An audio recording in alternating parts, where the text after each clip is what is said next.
తెలుగు రాష్ట్రాల్లో వణుకు మొదలైంది.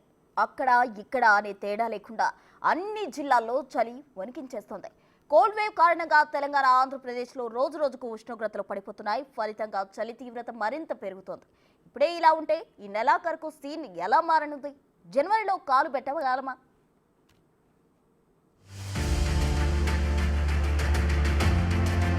తెలుగు రాష్ట్రాల్లో వాతావరణం ఒక్కసారిగా మారిపోయింది. రోజు రోజుకు ఉష్ణోగ్రతలు పడిపోతున్నాయి.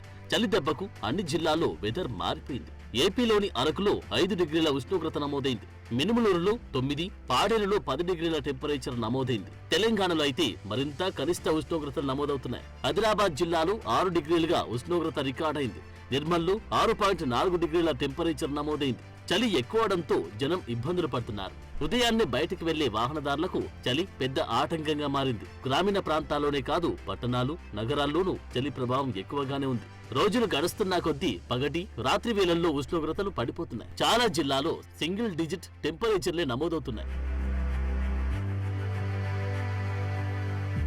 రెండు రాష్ట్రాలపై కోల్డ్ వేవ్ పంజా విసురుతోంది. దాంతో ఉష్ణోగ్రతలు భారీగా పడిపోతున్నాయి. ఒక్కసారిగా చలి పెరగడంతో ప్రజలు వణికిపోతున్నారు. చలి తీవ్రతతో ఇండ్ల నుంచి బయటకు వచ్చేందుకు జంకుతున్నారు. ముఖ్యంగా ఏజెన్సీ ఏరియాలు, అడవులకు దగ్గరగా ఉన్న ప్రాంతాల్లో టెంపరేచర్ మరింత తక్కువగా పడిపోతుంది. శీతల గాలుల వల్ల తీవ్ర ఇబ్బందులు ఎదుర్కొంటున్నారు.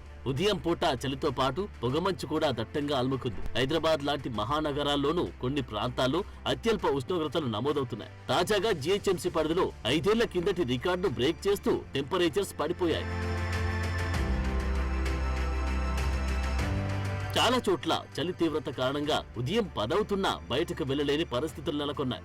మరోవైపు సాయంత్రం 5:30 దాటగానే చీకటి పడిపోయి చలి వణుకు పుట్టిస్తోంది. ఫలితంగా సాయంత్రం వేళల్లో రోడ్లపై జనసంచారం తగ్గిపోతుంది. ఉత్తరాది నుంచి వీస్తున్న చలిగాళ్ల ప్రభావంతో ఉష్ణోగ్రతలు పడిపోతున్నాయి. కొన్ని చోట్ల 7 డిగ్రీల కంటే తక్కువ టెంపరేచర్ నమోదవుతుంది. దాంతో జనమే కాదు, మూగజీవాలు కూడా చలి తీవ్రతను తట్టుకోవట్లేదు. వెచ్చదనం కోసం కొందరు రైతులు తమ పశువులపై గోనె సంచుల్ని కప్పి ఉంచుతున్నారు. ఒక్కసారిగా చలి తీవ్రత పెరగడం, వాతావరణంలో అనూహ్య మార్పులు రావడంతో జనం అవస్థలు పడుతున్నారు. చలి నుంచి ఉపశమనం పొందేందుకు చలి మంటలు వేసుకుంటున్నారు. ఇప్పుడే ఇలా ఉంటే రాబోయే రోజుల్లో ఇంకెలా ఉంటుందోనని టెన్షన్ పడుతున్నారు. 2 రోజులుగా తెలుగు రాష్ట్రాల్లోని అన్ని జిల్లాలు ఉష్ణోగ్రతలు కనిష్ట స్థాయికి పడిపోతున్నాయి. చలి తీవ్రతకు జనం వణికిపోతున్నారు. కోల్డ్ వేవ్ కారణంగా రాను రాను ఉష్ణోగ్రతలు మరింత పడిపోతాయని, చలి మరింత పెరుగుతుందని వాతావరణ శాఖ అధికారులు చెబుతున్నారు. తెలంగాణతో పాటు ఆంధ్రప్రదేశ్లోనూ కొన్నాళ్లు ఇదే పరిస్థితి కొనసాగే అవకాశం ఉందంటున్నారు. ముఖ్యంగా ఏజెన్సీ ఏరియాలో చలి తీవ్రత దారుణంగా ఉంటుందని హెచ్చరిస్తున్నారు. అందువల్ల ఉదయం పూట బయటకు వెళ్లే వాహనదారులు రోడ్డు ప్రమాదాల బారిన పడకుండా జాగ్రత్తగా ఉండాలని సూచిస్తున్నారు. వాతావరణంలో మార్పులతో చిన్నారులు, వృద్ధులు జాగ్రత్తగా ఉండాలంటున్నారు.